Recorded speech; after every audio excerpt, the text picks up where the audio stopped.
Friends, welcome back. Now we are going to see the blood supply and nerve supply. The blood supply, mainly the arterial supply to the pericardium. Here you can see this pericardium, which is covered in the green color. Here you can see this, the pericardium. Okay, so the arterial supply is given to fibrous and parietal pericardium or by the branches from the internal thoracic and musculophrenic arteries and the descending thoracic aorta. As we know that the internal thoracic artery is arising from the subclavian artery, and also the musculophrenic arteries and the descending thoracic aorta. The descending thoracic aorta is also giving some branches to the pericardium. So that is the pericardial branches. So one is the internal thoracic artery. That one is mainly mammary arteries through their pericardial twigs. So the internal thoracic artery is present anteriorly, isn't it? So it is giving some twigs to the pericardial twigs to the pericardium, and the pericardiophonic branches which supply the lateral and anterior walls. Okay, and also inferior phrenic arteries, which are the branches of aorta which supply the lower part of the lateral and posterior walls. Lateral and posterior walls, that is the musculophrenic arteries. And also bronchial, esophageal and mediastinal branches of thoracic aorta which supply the posterior wall. All these arteries freely anastomose with one another. So all these arteries, what are those arteries? One is the internal thoracic arteries and their branches, and the musculophrenic arteries and their branches, and the descending thoracic aorta, the branches, all which supplies the pericardium, will anastomose around this pericardium. Okay, they may be regarded as potential sources of collateral circulation. So all these sources are regarded as the collateral circulation, that is extra circulation between the subclavian artery and the abdominal aorta. Okay, between the vessels of two sides or between supradiaphragmatic and subdiaphragmatic vessels. So that vessels we can see in detail when we deal with the abdominal aorta. This is about only information about the arterial supply. The main thing you have to know that is the fibrous and parietal pericardium are supplied by the branches of anteriorly by the internal thoracic artery and the musculophrenic arteries and also descending aorta. Okay, these are the main arterial supply. Okay, and all these three will anastomose around the pericardium. Okay, and the venous blood, here the venous blood is drained by the corresponding veins which end in azygos, hemiazygos and internal thoracic and superior phrenic veins. The visceral layer of the serous pericardium has the same blood supply as that of the heart. Okay, so now we have seen the arterial supply for fibrous and parietal pericardium, and the venous drainage is done by the corresponding azygos and hemiazygos, internal thoracic and superior phrenic veins, whereas the visceral layer of the serous pericardium has the same blood supply of the heart. Heart blood supply is the same blood supply to the visceral layer also. Now coming to the nerve supply. So the nerve supply the fibrous pericardium and the parietal layer of serous pericardium are supplied by the branches from phrenic nerves. Here you can see the phrenic nerve which is coming from the cervical region. So this will end up here into the diaphragm domes. So in the root it will give some branches. Here you can see the branches which is giving to the pericardium. Okay, so the visceral layers of serous pericardium has same innervation as that of heart. So హార్ట్కి ఏదైతే innervation ఉంటుందో అదే same innervation is getting to serous pericardium of visceral layer. And వెరాస్ blood supply కూడా ఏమవుతుంది, visceral లేయర్కి హార్ట్కి ఏదైతే supply చేస్తుందో విజరల్ లేయర్ కూడా అదే బ్లడ్ సప్లై ఉంటుంది. ఎందుకు అంటే both this visceral layer as well as the heart are very much the muscular part of the heart is very much fused with the visceral layer, and by in between the visceral layer and parietal layer we'll have the fluid. So there is some separation for this parietal layer and visceral layer, whereas this parietal layer and the fibrous pericardium are fused together, so that both will have same blood supply and the nerve supply for fibrous pericardium as well as the parietal layer of serous pericardium. Okay, hope you will understood this thing. So this is about the blood supply and nerve supply. So because of this supply, the fibrous and parietal pericardium are supplied by the phrenic nerve. They are sensitive to the pain. The epicardium is supplied by the autonomic nerves of the heart and is not sensitive to the pain. So pain of pericarditis originates in the parietal pericardium alone. So the pain of pericarditis, any inflammation in the pericardium gives some pain. That pain will originate only in the parietal layer or parietal pericardium alone. Okay. On the other hand, pain, cardiac pain, that is called angina. Cardiac pain, heart attack lo pain ostadi. So on the other hand, cardiac pain, that is called angina, originates in the cardiac muscle or in the vessels of the heart. So the angina pain originates in the cardiac muscle or in the vessels of the heart. Okay, this is about the nerve supply.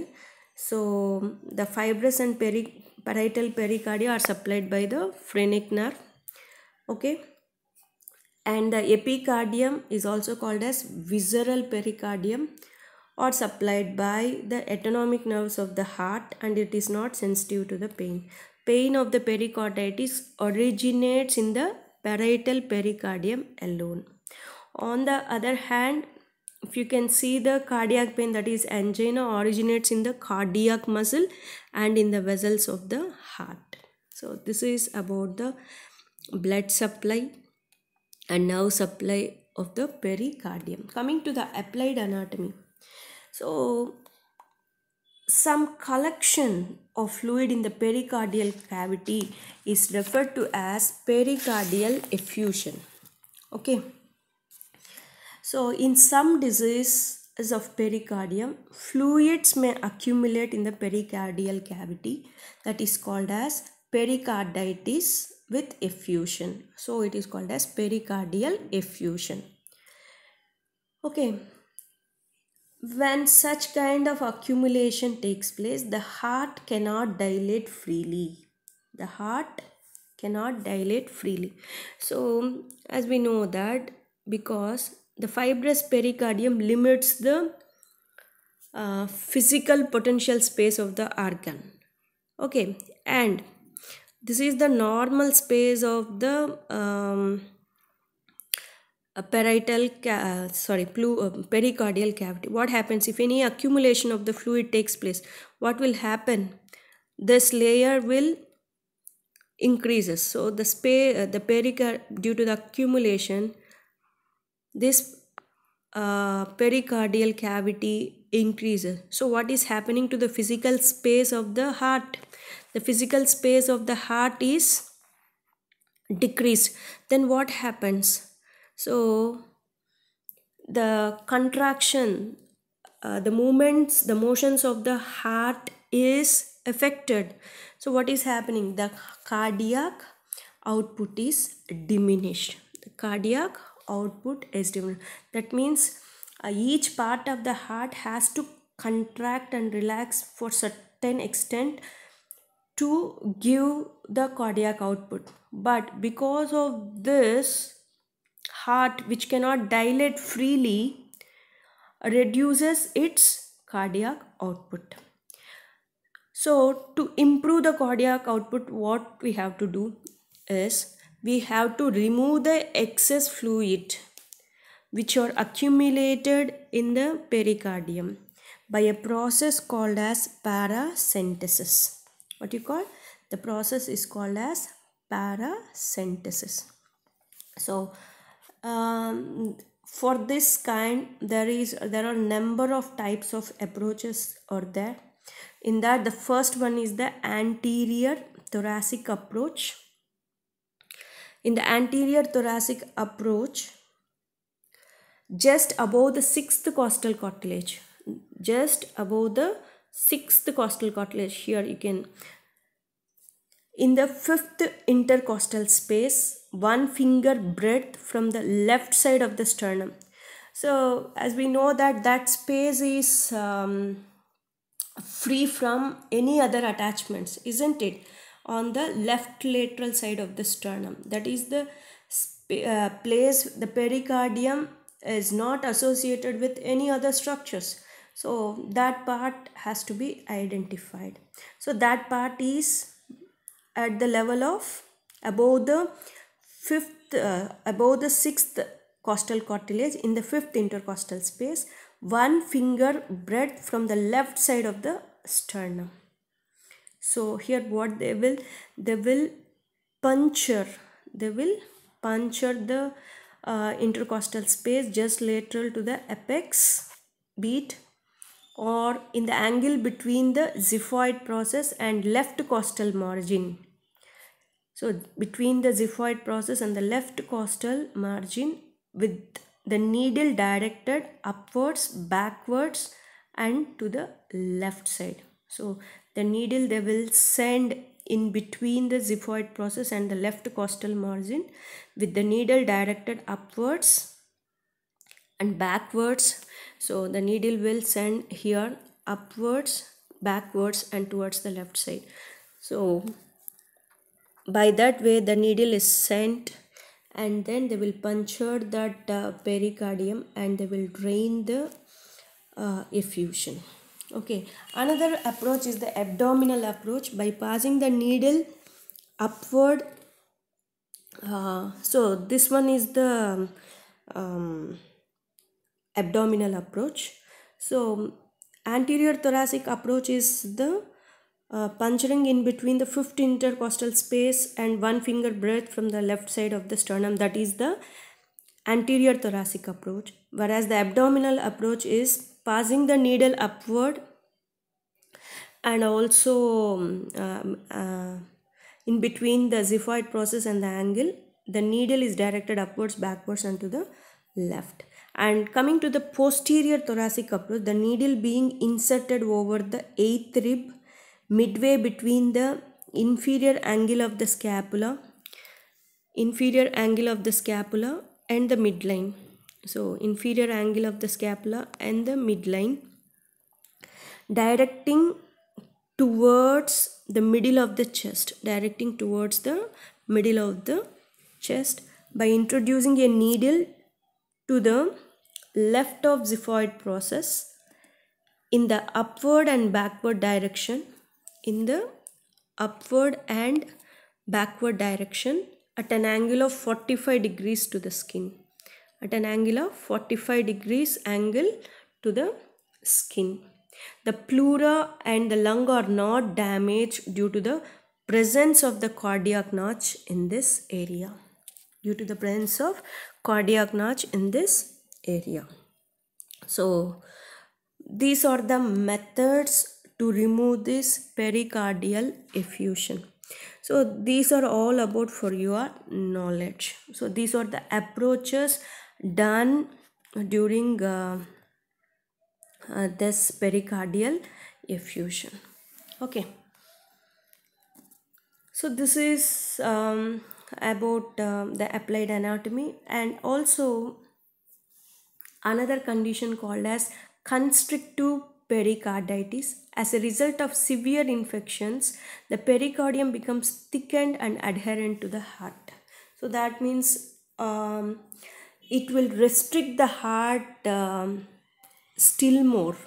Okay, so that is called as constrictive pericarditis, because the pericardium becomes thickened. Okay, and that thickened portion is adherent to the heart. And in some other cases of coronary occlusion in the vessels of pericardium could help supply the heart, and also attempts have been made to create adhesion between the layers of pericardium. Okay, so these are all about the applied anatomy of the pericardium. Okay, so the main thing you have to remember is the in the case of applied anatomy, that is the pericardial effusion. Okay, you can write any approach, any one of these three approaches to drain the pericardial effusion. That's enough. Okay, the other condition is constrictive pericarditis. Okay, so these are all about the applied anatomy of the pericardium. In the next session, we are going to see the heart. Thank you.